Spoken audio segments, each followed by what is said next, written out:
काय चालवलं हे? राज ठाकरे काय चालवलं हे? भाषणं आणि भाषणानंतर तोडफोड, काय मुघलाई चालवली की काय? म्हणजे काय करायचंय? अरे व्यवसाय आहे आणि जर तुमच्यामध्ये दम असेल ना राज ठाकरे, तुम्ही कायदा बदला ना. सरकारने दिलेला परमिशन, कायद्यानुसार मिळालेली परमिशन, कायद्यानुसार चालणारे व्यवसाय आणि ते व्यवसाय बंद करण्यासाठी तुम्ही तोडफोड करता. कसली दादागिरी? आणि दुसऱ्याला लावून द्यायचं आणि हे तोडफोड करायचं.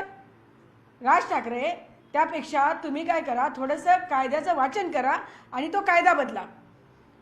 मला असं म्हणायचं आहे की राज ठाकरेंनी अशा भूमिका घेऊन राजकारण करण्यापेक्षा तुम्ही काहीतरी चांगले मुद्दे घ्या ना. लोकांमध्ये वाद लावण्याचे मुद्दे घेता, हिंदी भाषेचा मुद्दा घेता, आता डान्स बारचा विषय घेता. अरे डान्स बार कुठे वाईट आहे? काय वाईट आहे त्याच्यामध्ये? दीपिका पादुकोण या कलाकारांनी, या हिरोईन ज्या आहेत त्या कलाकारांनी कला दाखवली म्हणजे ती मोठी कला, त्यांना ॲप्रिशिएट. आणि माझ्या डान्स बारमध्ये जे कलाकार, ज्या महिला तिथं आपली कला सादर करतात, म्हणजे तुम्ही त्यांना कोणत्या नजरेने बघता? खबरदार राज ठाकरे, तुम्हाला सांगून ठेवते मी, डान्स बारमध्ये काम करणारे कष्टकरी, त्या महिला देखील त्या कलाकार आहेत, त्यांना देखील इज्जत आणि सन्मान आहे. असं आपल्या दोन उचल्यांना लावून द्यायचं आणि तोडफोड करायचं, यांनी काय होणार आहे? काय प्राप्त होणार आहे? कायद्याचं राज्य आहे, सन्माननीय देवेंद्रजींचं सरकार आहे, हे खपवून घेतल्या जाणार नाही. राज ठाकरे, तुम्हाला मी सांगून ठेवते, हे असं सगळं जे चालवलेलं आहे, तोडफोड करणं, हे बंद करा. आणि तुमच्या जर खरंच पिछवाड्यात दम असेल ना, तर कायदा चॅलेंज करून दाखवा. त्यांनी खरं तर एक वक्तव्य केलंय. ते म्हणतात की रायगड ही छत्रपती शिवाजी महाराजांच्या काळातली राजधानी आहे, जिथे ओटी भरली जाते, त्या ठिकाणी डान्स बार सुरू आहेत असं म्हटलेलं. अरे कुठं कोणी व्यवसाय करावा, कुठे कोणी काय बिझनेस करावा, आता काय या राज ठाकरेला विचारायचंय का? राज ठाकरे कोहिनूरमध्ये काय बिझनेस करते ते आम्हाला विचारून केलास काय? एक तर तुला बोलायची तमा नाही. सन्माननीय जे मुख्यमंत्री असतात त्यांना जनतेने निवडून दिलेले असतात, त्यांच्यासोबत तू तुटतानाची भाषा करणार.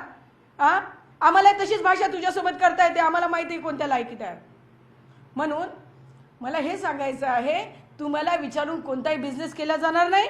आणि जिथे जो व्यवसाय चालतो तिथेच ते व्यवसाय होणार ना.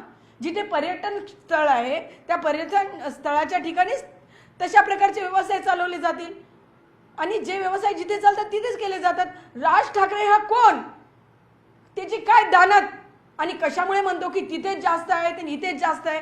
आणि मला वाटतं या राज ठाकरेंना खरंच अभ्यासाची गरज आहे. असं काही नाही, बऱ्याच ठिकाणी काही बिझनेसेस जास्त असतात. राजस्थानमध्ये जर बघितलं गेलं तर टाईल्सचा, फरशीचा बिझनेस जास्त चालतो, कारण तिथे काय, तिथे त्या प्रकारची उत्पन्न आहे, तशा प्रकारची धनसंपत्ती आहे, खनन संपत्ती आहे. अरे जिथे जे प्रकार चालतो, बिझनेस चालतो, तिथंच तो प्रकार होणार ना. पण खबरदार राज ठाकरे, जर माझ्या डान्स बारमधील महिलांना किंवा डान्स बार या व्यवसायाला जर चुकीच्या पद्धतीने बघण्याचा प्रयत्न केला आणि अशा अराजकता माजवून जर राजकारण करण्याचा प्रयत्न केला तर खबरदार, गाठ आमच्याशी आहे. आम्ही सुज्ञ नागरिक आहोत या राज्याचे, या देशाचे, आणि मी एका स्वातंत्र्य सैनिकाची मुलगी आहे. खबरदार राज ठाकरे, मी तुम्हाला सांगून ठेवते, असे असंविधानिक वागायचं नाही. ते म्हणतात की हे सगळे डान्स बार, हॉटेल जे ते अमराठी लोकांचे, मराठी पुत्रांचं काय, मराठी भूमिपुत्रांचं. मला वाटते ते मी तुम्हाला आता जे डान्स बार आहेत, जे ऑर्केस्ट्रा बार आहेत, त्या संघटना, त्यांची एक संघटना आहे ती म्हणजे आहार. त्या आहार या संघटनेची मी अधिकृत वकील या नात्याने तुम्हाला सांगते, हे जे वक्तव्य आहे ते राज ठाकरेचं पूर्ण चुकीचं आहे. तिथले जे डान्स बार आहेत ते मॅक्झिमम डान्स बार जे आहेत ते तिथील राजकारणी लोकांचे आहे, मोठ्या मोठ्या लोकांचे आहेत आणि ते मराठी माणसाचे आहे. आणि एवढंच नाही मला म्हणायचं, राज ठाकरे तू कोण? तू कोण राज ठाकरे, जे म्हणणार की या राज्यामध्ये मराठी माणसांनी काम करायचं आणि अमराठी माणसांनी व्यवसाय नाही करायचा? हे कुठले शहाणपण आहे? कुठलं शहाणपण आहे? राज ठाकरे, संविधानाने माणसाला म्हणजे या देशातील नागरिकांना दिलेलं संरक्षण आहे की तो देशामध्ये कुठेही जाऊन कोणताही व्यवसाय करू शकतो.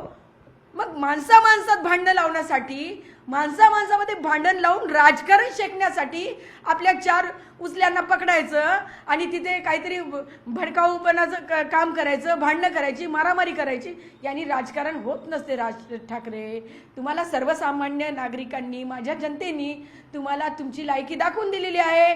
तुम्ही ना केंद्रात आहे ना राज्यात आहे, तुम्ही कुठेही नाहीत, त्याच्यामुळे तुम्ही जरा गप्प बसा. अगदी शेवटचा प्रश्न आहे, तुम्ही आता कोहिनूरचा मुद्दा उपस्थित केलेला, नेमकं हे कोहिनूरचं प्रकरण काय? ते वेळच सांगेल ना. थोडंसं आम्हालाही संधी द्या, आम्ही संशोधन त्याच्यावर चालू करणारच आहोत. त्याच्यानंतर येईल दूध का दूध आणि पाणी का पाणी. बघू राज ठाकरे मग म्हणतात कोणता त्यांचा पूर्वजांचा असा कोणता मोठा बिझनेस होता की एवढं मोठं कोहिनूर, एवढं मोठं शिवाजी पार्कवर राज ठाकरे जातात राहतात म्हणे. आम्ही पण बघू ना व्यवसाय काय असतात आणि काय नाही. आम्ही तेवढे शिकलेले आहोत, म्हणून राज ठाकरे असं करणं चुकीचं आहे. हे सगळं असंवैधानिक वागणं तुम्ही बंद करा. मुख्यमंत्री एका इंटरव्ह्यूमध्ये देखील मुख्यमंत्री स्वतः म्हणतात की अशी अराजकता किंवा अशा प्रकारचं खपून घेतलं जाणार नाही. याच्याकडे कसं पाहता? एकदम सत्य आहे. भारतीय संविधानाच्या नुसार चालणारा हा देश आहे. इथले सगळे व्यावसायिक आहेत ते कायद्यानुसार प्रोटेक्टेड आहेत. आणि जर का व्यवसायामध्ये खोळंबा घालण्याचा कोणी प्रयत्न केला, अराजकता आणण्याचा प्रयत्न केला किंवा कोणत्याही प्रकारे अशा प्रकारे जर का लोकांमध्ये फूट पाडण्याचा प्रयत्न करून राजकारण करण्याचा प्रयत्न केला तर खरंच खपवून जाणार नाही. आणि सन्माननीय जे मुख्यमंत्री म्हणतात ते कायद्याला धरून बोलतात आणि आमच्या जनतेचं, सर्वसामान्य जनतेचे, आमच्या लाडक्या मुख्यमंत्र्यांना पूर्ण त्याच्यामध्ये समर्थन आहे.